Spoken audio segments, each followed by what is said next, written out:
I know. absolutely love today's topic. I know. Me too. We just talked We about it are talking. before. Yes. Yeah. Are you following your soul's calling? I love that Oh. too. So It even does. just that I takes know. you, or takes me to that. Oh, It takes you into, for me, when I feel into that, it just feels like um, a warm embrace. There's an a energetic, love bubble. warm bubble that settles Yeah. on this one. I think part of it is like I was just saying to you about what we were talking about the idea of rating ourselves is we're being the observed and the observer.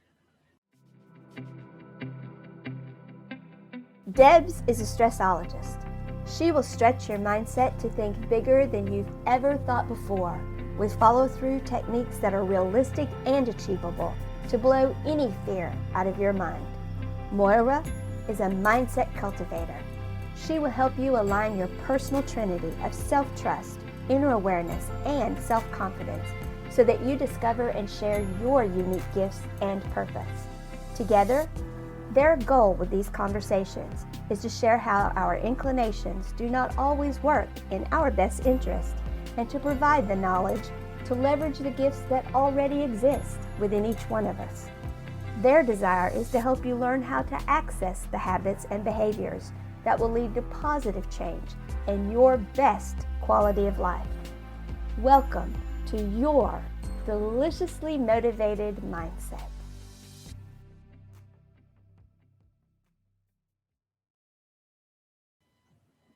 Greetings, dear friends. Greetings, dear Deb. Hello. Hello. How are you today, my dear?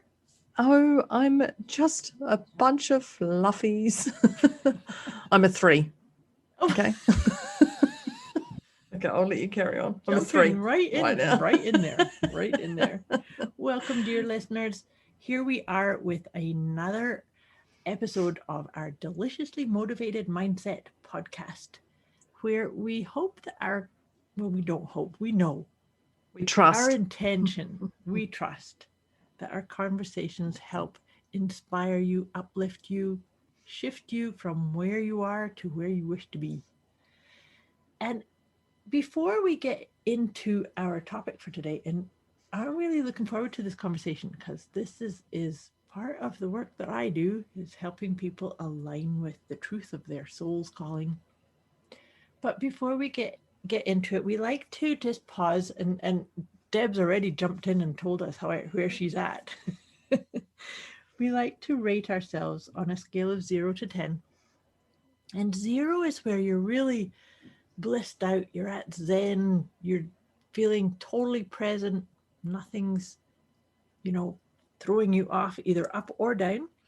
And 10 is saying, OMG, I have no idea what to do, what all this chaos, crazy making, stuck energy, I've can't changed my number. can't figure out. Just from Okay, Moira talking, I've changed my so number. let us know. So now that you've changed your number, where are you, my dear? 4. At 4. Because I Okay. just had a peek at my calendar for today and went, oh my God, I'm on puppy duty. And I've got all that. Oh my God. So I just went to a Oh, little bit of. so just kind of raised up a little. Yep. And that's how quick it can change people. Just saying. Absolutely. I'm a 4. Yep. There you Okay. go. I'm a 4. You can Okay. hear it in my voice. I'm a 4. Yes, I can hear it. Hmm. I'm a Oh. 0, Oh. and but I work at it. That doesn't always mean I'm always at a 0, but I like to kind of come back down here. But to your point as well, Deb, I really encourage people to use this as a tool throughout your day. Just how am I feeling in this moment? How am I feeling in this environment with this set of scenarios or these choices? And just being at peace with by giving it a number, it then has it's like you lessen the There's a power. meaning. Yeah, Mm. you lessen the power of something that is potentially chaos, or if you're sitting at a 10 and saying I have no idea how to get through this, perhaps there's something that you can by by uh, by owning that that's where you are, perhaps you then become more available or open to saying, oh, there's somebody I can reach out to, or I can try this technique, or I can reach out to Deb or Moira for some help or inspiration, or listen to one of the episodes, etc. Right? Yeah, and I think one of the things I was just going to say is because I was adamant I was a 3 when I started. I was like, no, there's so much going on in my mind. I'm definitely a 3. And then the more you talked, and when you're talking, I thought, I'll just check my calendar to see what I've got on today, so I can just shut my mind down and purely be present here. And then all of a sudden I went, oh my God, I've got so much. How am I going to do this? And I just went straight, just like that, from one little. And I would like to acknowledge that can happen. And that's why we encourage people to just rate yourself. Just look at it and just go, oh, well, that explains it. Just like give it a reason, just like what you just said. But that just showed me I was adamant I was a 3. And we wait until we ask, the other person asks, and then we share. And I was like, I'm a 3. I'm just not even going to go there. I'm a 3 now. Done. And then the more you talked, I went, oh, I'll just quickly check my calendar, and went, and I could feel my whole butt clench, my chest get tight, my breathing change, and went, oh my God, oh my God, oh my God. Chaos, just now instant. Take a deep breath. So, the other part of this too is I think that this idea that we really do encourage listeners, and we do live by these ideas that we're sharing, Of is course. that it helps you step into this idea of being the observed and the observer in the same moment.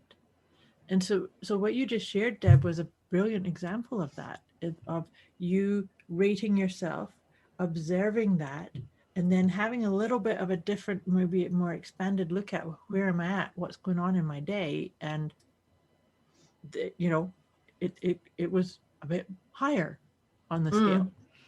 And I know with certainty at the end of this podcast it's going to shift. I know that because already now my mind is going, you rated yourself a 4? Really? Other people got bigger issues than you, and you're saying you're a 4 because you're just worried about how you're going to deal with puppy? Like, duh. And so, well, that's that self-analyzing, self-talk that is wise to shut down. But instantly it just went to a 4, Deborah, come on. A 4 can be somebody at absolute extreme. And then I was like, so this is just so people know that we all have internal talk. Moira's probably rolling her eyes here going, here we go. But that just shows you that. No, she wouldn't. Deborah would. But that just shows you that things can escalate very quickly, and you can then start. And I did go, really, Deborah, there's other people out there who've got far greater things, and they probably wouldn't even rate themselves a 4. So I just went straight into judgment, shame, guilt, and that whole escalated, and then went, you know what? Can you just get present? My thing was, can you just get present on this podcast? It's going to shift. End of story. Yep. And so that's why I just wanted to share that crazy little mind flip that my mind went. The little chatter inside. The little chatter that was like a mouse on a wheel that went very frickin' fast. But I absolutely love today's topic. I know, me too. We just talked about it before. Yes. Yeah. Are you following your soul's calling?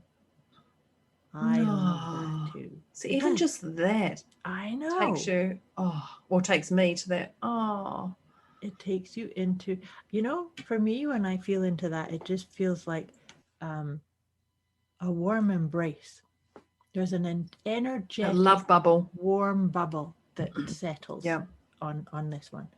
I think part of it is, like I was just saying to you about what we were talking about that idea of rating ourselves, is we're being the observed and the observer.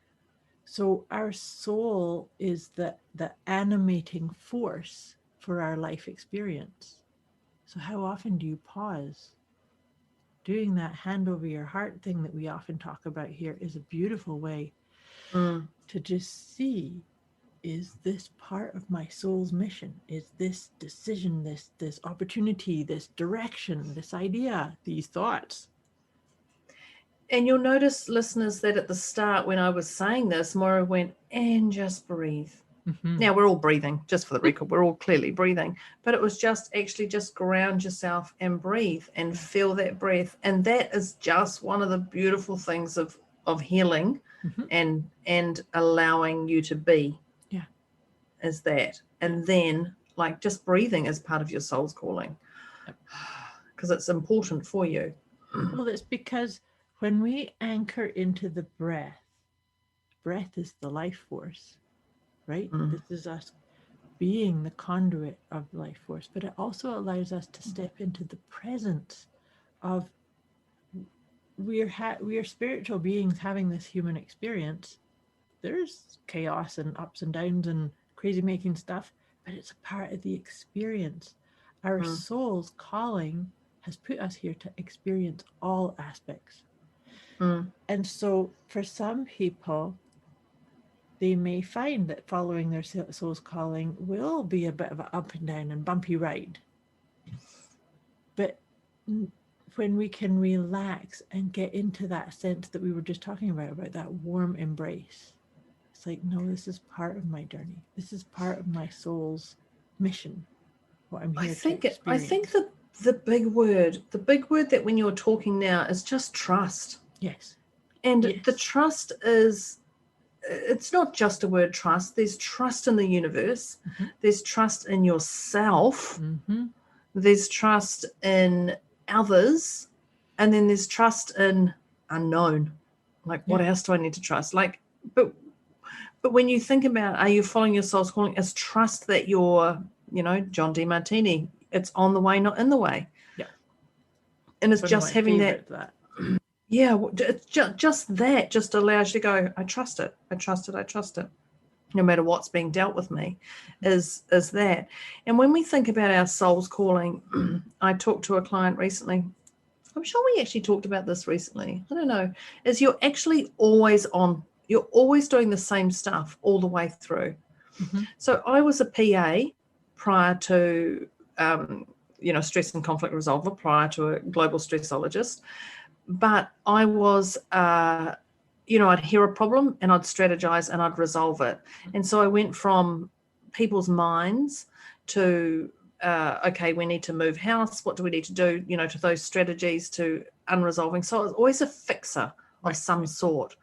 And then it moved into minds, and then it moved into people would say something about their body. And I go, well, maybe this is what it is. So all along, right from a young age, I was always a fixer, a strategist, resolver, whatever you want to label it. And so I had that all the way through. So that has always been, and my quotation fingers in the air, that's always been my soul's calling, but I've never looked at it or labeled it or whatever. But when looking back now, I can see it's always been that same thing. And it's the same for you. Yeah, it absolutely is. Because similar to what you just shared, because I've always been the go-to person when somebody's got a problem, either for just hearing it out. A lot of people have thought of me as an out-of-the-box problem solver because I think outside of normal thinking. And what's funny, people go, this is my problem. You're like, well, just do this. And they're like, wow, that's amazing. You're like, really? That's really simple. But when you're when you're at a 10 in that box, yes, exactly. You can't even get to you can't get to that 0. Yeah. But to your point too, as a child, I was that. In fact, I provided that kind of energy for my own parents. That problem solving, that how about this and how about do it this way, and then all through every experience that I've had, it's the common thread of what I'm here to do.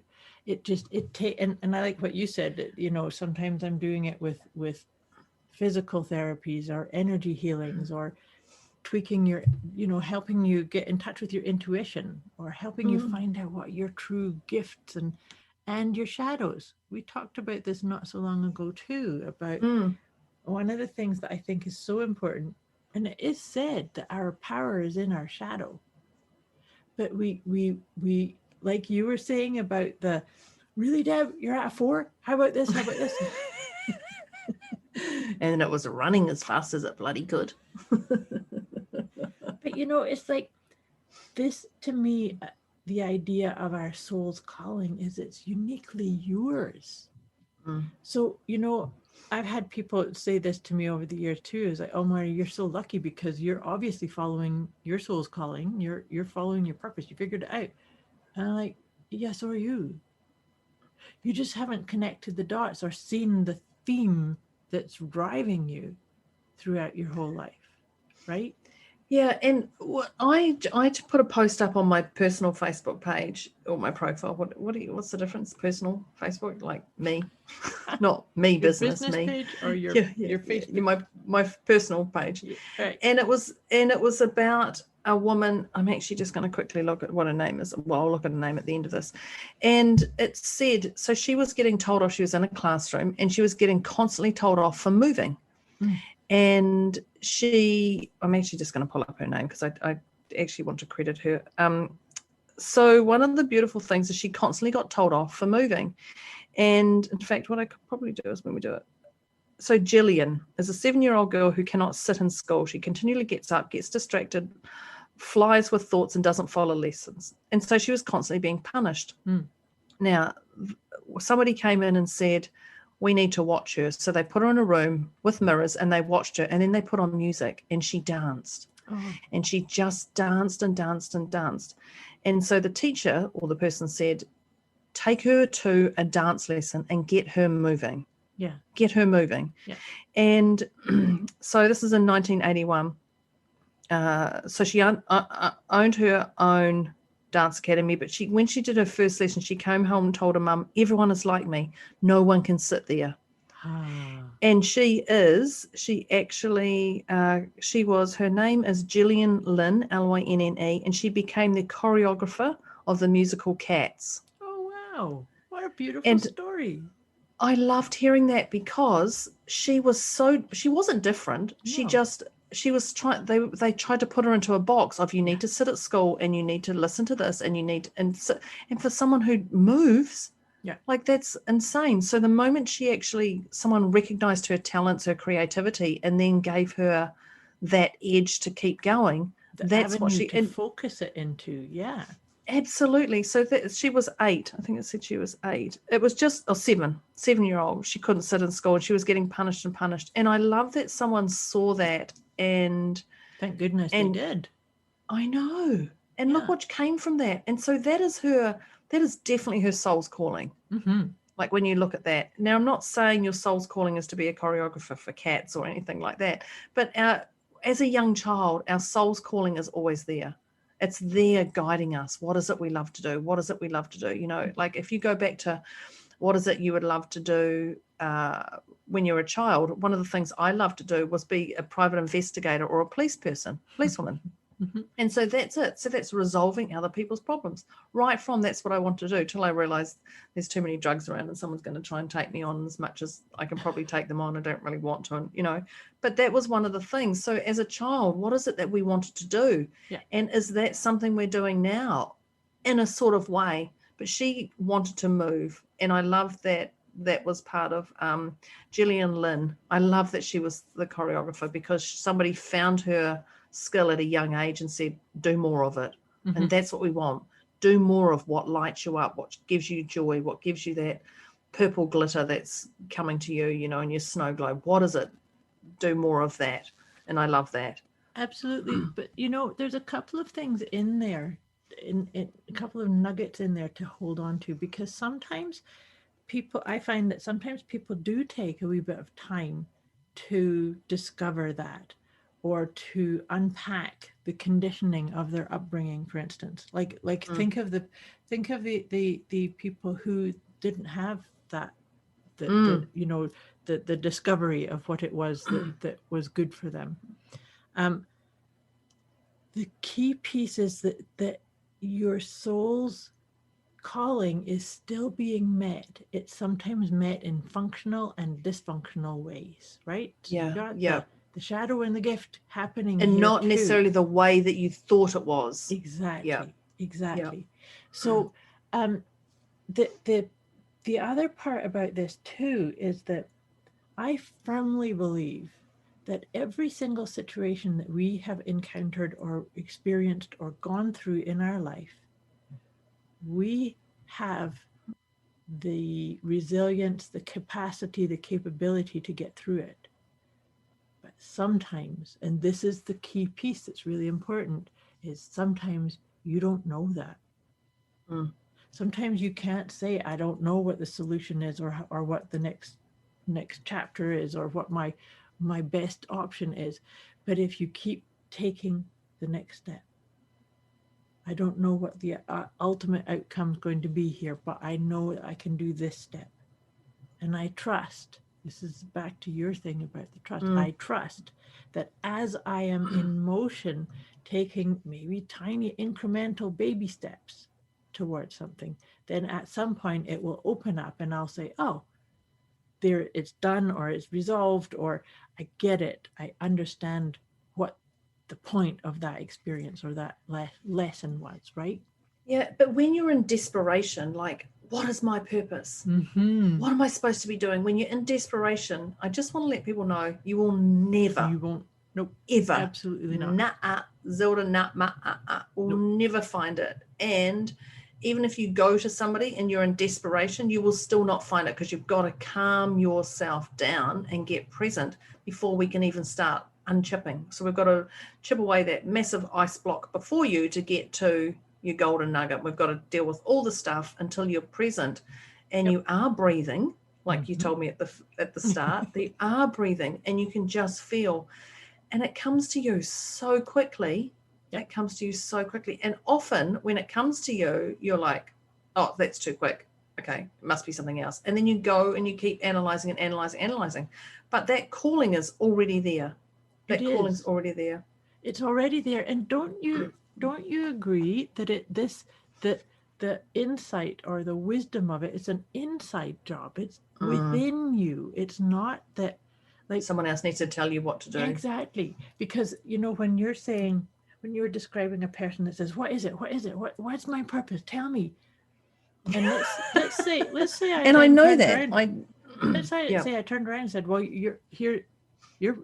Your soul's calling is to instill peace and calmness, or to help people take responsibility.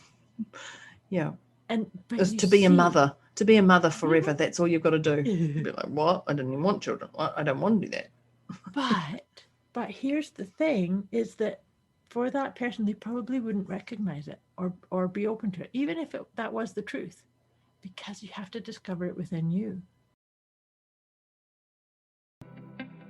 A quick wee message before we get back to this episode. You can get access to a special gift Moira and Debz have put together for you. Go to deliciouslymotivatedmindset.com/gift. When you sign up, you'll receive instant access to an inner peace kit and the 30 Days of Wisdom program, both of which is intended to help you feel deliciously motivated right away. Go to deliciouslymotivatedmindset.com/gift. Do you know how many times, and you all know this as the role you play in your world of helping people, but you know how many times people go, can you give me the answer? And I know the answer. And if I tell you the answer, you ain't going to get it. You're just going to go, no, that's not it. So I have to plug little questions, little wording until you have that answer. Now I know that color's red, but you may go, oh, I really like orange and I really like pink, and I'm thinking it's red. It's red, and that's where it's sitting. And so it's just, let's just get this going. And that's where it's sitting. But we, in our role, Moira and I, is to just not tell you the answer, is to get you to go, oh my God, it's red. I get it. Yeah. And the moment you get it, your body will feel different, like your physical will feel different, and there'll be the sense of empowerment that you came to it on your own, that sense of relief, and that sense of it sticks, and it's yours. It's all yours. That's the thing. If you don't follow your soul's calling, and if you sit in desperation, and if you go against your soul's calling, and when I say your soul's calling, if you do things for other people that aren't in alignment with your soul, you will get slammed. Not only will you get slammed, you'll get slammed physically and mentally, and you'll be drained and frustrated. And I was talking to a gentleman last week, a client, and I said, what do you love to do? And he goes, oh, no, nothing. I just, nothing. No, there's nothing. And I said, what lights you up? And he's like, nothing. And I'm like, oh my God, here we go. Deborah, get present. So I said, so what gives you that little, is it when you talk to people? Is it da-da-da-da? you know, what specifically is it? And he goes, I love talking to people and resolving problems. Awesome. And I said, okay. I said, and I could hear his tone. And I said, so what does that look like for you? He goes, oh, yesterday I spoke to someone and this is what happened. And I told them this. And then yesterday I spoke to someone and I told them this. And then the other day, and you could hear him. And he was just like, and then he just stopped and he goes, oh, you know, far out. Didn't say far out. He went, oh, that's it. That's what I love doing. I said, absolutely. And he's like, it can't be that easy. No, it must be something else. And I'm like, no, mate. If you had listened to your tone, I said, how does your body feel now? He says, I feel more alive than I've felt in, you know, so many weeks. And I was like, yeah, that's it. But that was it. It was like, what do you love to do? And I said, show me, what does that look like? And it was just unpacking that for him. And now he's, you know, he's really like thinking of changing his whole career. And I'm like, actually, do you know what, mate? You're actually already doing it. You're just not getting paid for it. Yeah. I was just going to say that is that once you get that clarity, it actually doesn't matter what job you do or career, because you can bring it to wherever you are, that's where it is. Well, I know. And the beautiful thing is I spoke to him yesterday and I said, and what did you do? What have you done today? And he said, oh, I'm really down and I'm this. And I said, well, have you spoke to anybody to help them with their issues? And he went, no, I didn't even want to talk to my so-and-so. And I said, well, what about that? And he goes, I don't know. And I said, but what if you resolved it? And he goes, yeah, what if I did? Because I can. I do. And you could just hear the whole thing. The lighting it up. I know. Yeah. And when you're on that there, you gel from other people's energy as well, and they're not going to drain you, because when you're on your soul's calling, you're alive. You don't get drained from it. You only get drained when other people tell you what to do, or you're going against what your purpose is. I get drained when other people tell me what to do. I'm like, oh, I had just heard a challenge. I just heard a challenge to something. That's my thing. But that just shows you about your soul's calling. Right. But that's the key piece here, is that I think it's so important to not be blindly following somebody else's agenda or what somebody else is telling you without first checking in. Is this part of the truth of me? Is this part of what makes my heart sing? Is this an ingredient in here? Is this a component to the recipe of what my soul's calling is? Yeah, I think it's the frustration. It's that getting down to a 10 number, going downhill to a 1 or a 0 or wherever. And when you're sitting in that state, it is. So for my soul calling, like having my puppy who's now asleep, you know, and that threw me out, and my day, but all the things, I'm more worried about the puppy. How am I going to maintain the puppy? I'm like, okay, well, I can still consult. Just means the puppy's going to be on my arm. Yeah. Like he's only 1.3 kgs. Oh my God, 1.3 kgs. That's like a little puppy. That's a little thing. Yeah, just a little puppy. But I mean, I can easily consult if it gets too much with him on my arm. Yeah. So just that stuff, it's like it's having that resolution and that relief to what's important. Right. And to get the reset, but then also coming back to that, you wouldn't be in that situation if you didn't have the ability to deal with it. Yeah. Right. And that's that trust again, isn't it? Right from the start. Exactly. So this is part of our human experience, is that, oh my God, but what about this? And then we can just go, yeah, okay, if that's what happens, this is what I'll do. And then your chattery mind might go, oh, but then over here, and then, oh, but then, and it just, that's why it's so important to kind of go, okay. I like to encourage people to thank those little dialogues, to say thank you. I know you're trying to keep me safe, keep me calm. Back off, I've got a podcast to do. But I'm good. Yeah. Thank you. Yeah. But sometimes it's also based upon outmoded patterns or outmoded ways of being or of coping with situations, right? It doesn't make sense now. Yeah, there's a process Dr. John Demartini has called a linking process, and it's you link what you're doing to what's important to you. Mm-hmm.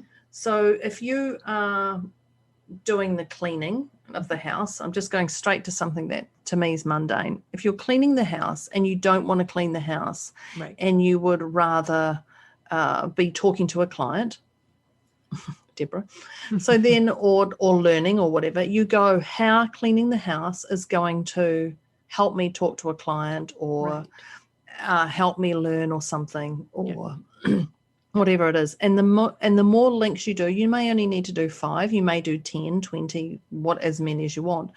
The moment you can go, oh my God, I can see that task or that exercise as being incredibly valuable and it's uplifting my life and helping my life, you do it with ease instead of frustration. Right. And one of the things I love is about cleaning the house is, although I don't because I have a cleaner, is actually 2 of them, great cleaners. But one of the things about that is it's great for your arms. It gives you that physical exercise that you don't. It keeps you humble is one of the other things. But you can do it listening to a podcast. You can do it listening to something. You can do it when you're thinking about things or you're frustrating. You can take, I know when I used to get really angry, I used to hoover and vacuum hoover, and I would just, probably pull half the carpet up. But it was a great way of dealing with whatever's going on. And the moment you can link that together, you're actually not coming in with frustration, negative energy, or just frustration, I would say.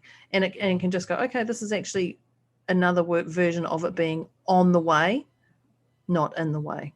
And that's really cool. And I love that idea. It's like it's connecting it to your soul calling or your big why. Absolutely. Right? Yeah.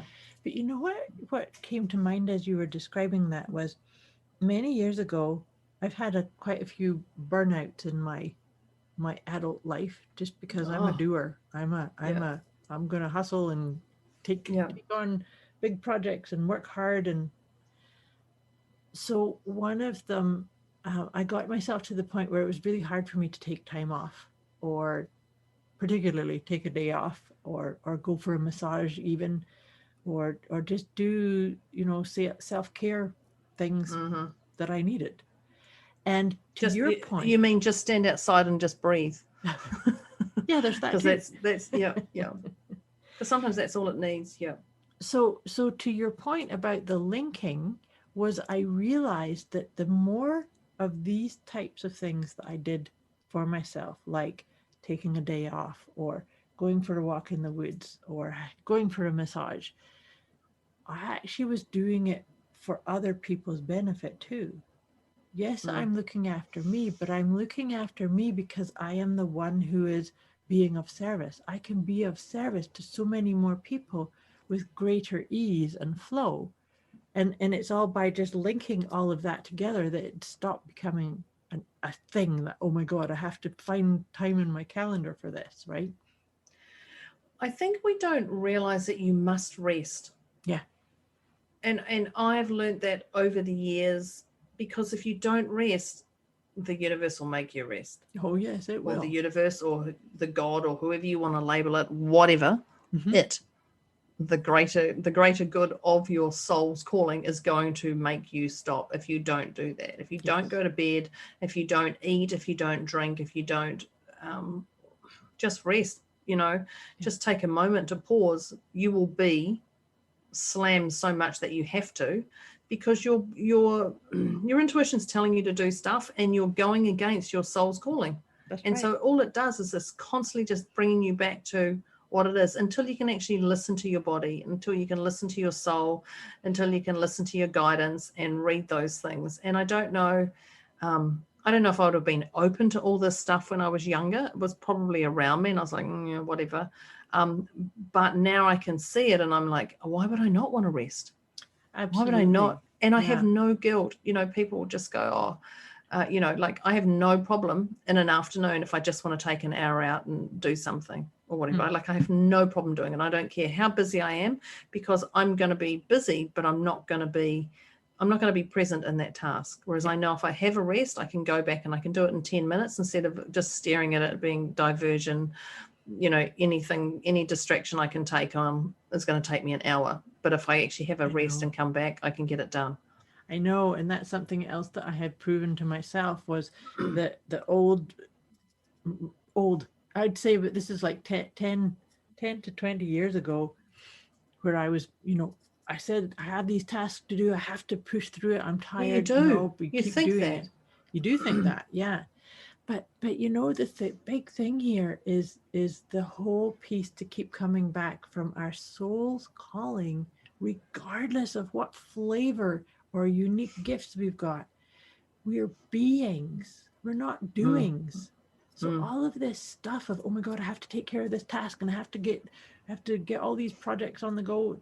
No. Maybe you could just take a wee time out and just be. Yeah. Whatever that feels like. And by being like that, we become so much more open to hearing the whispers from our soul, from our higher self. The little synchronicities, the coincidences, the insights, they arrive when we create that space for ourselves, right? When we're truly present and at grace, I'm going to say at grace, when we're truly present and we're at that space, that's when we are ready to see the truth. Yep. Whatever that truth is. I think it would be interesting to know what people think of our podcast so far, and if they're actually nodding their head going, oh my gosh, yes, I get that, I can see that. Because if I want you to go back to what were you doing as a child to people, what were they doing?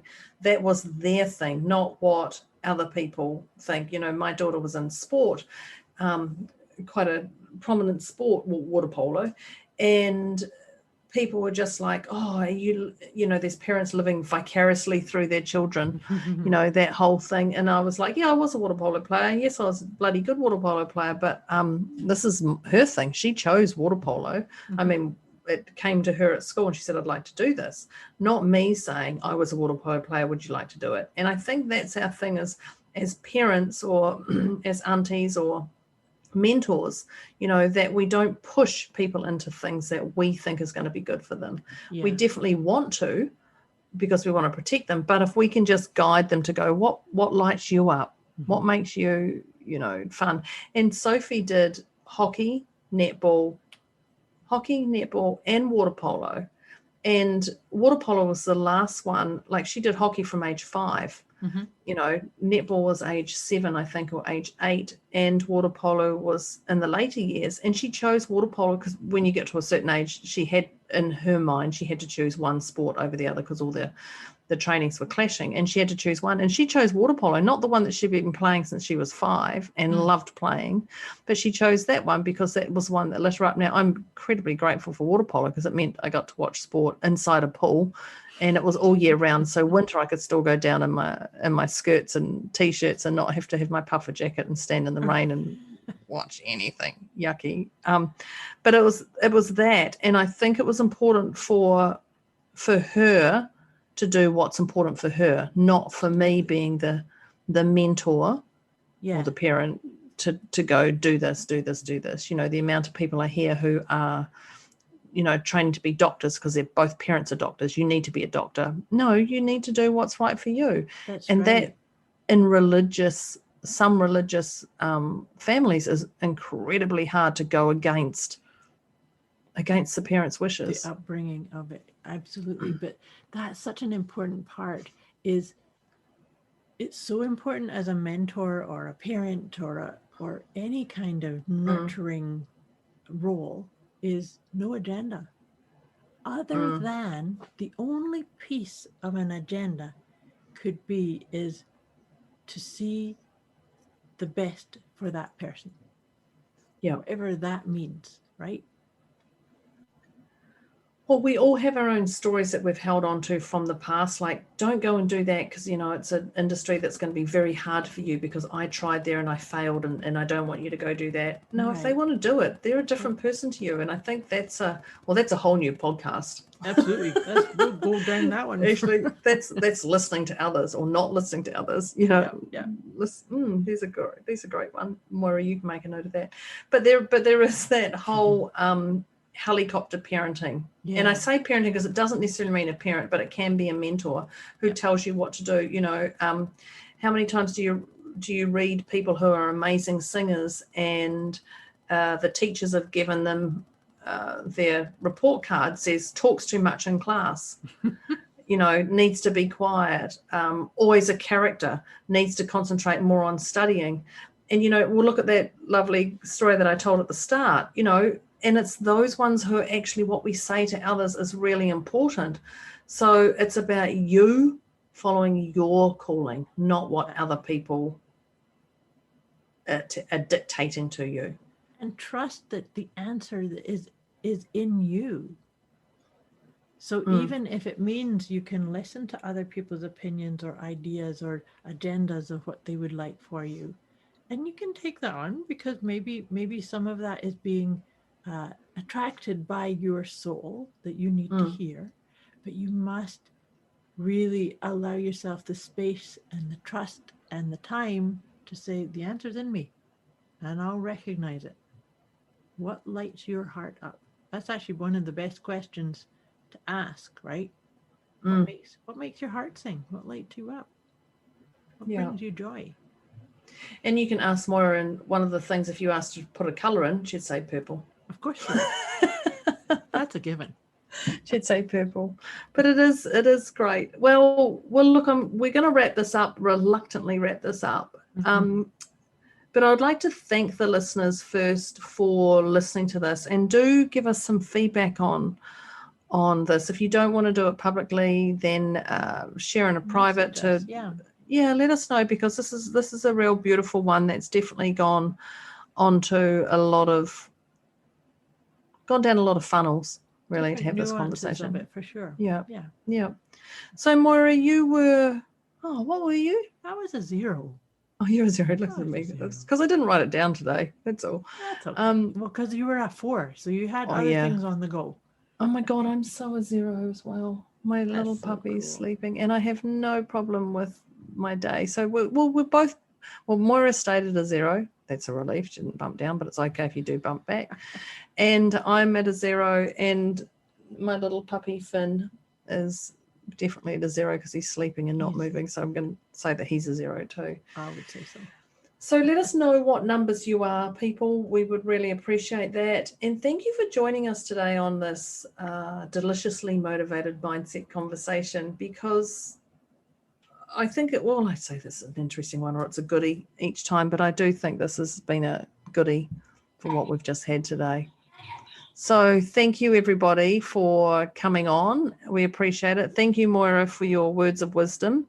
Thank you. And we will see you next time. Over and out. Thank you. Thank you. Bye.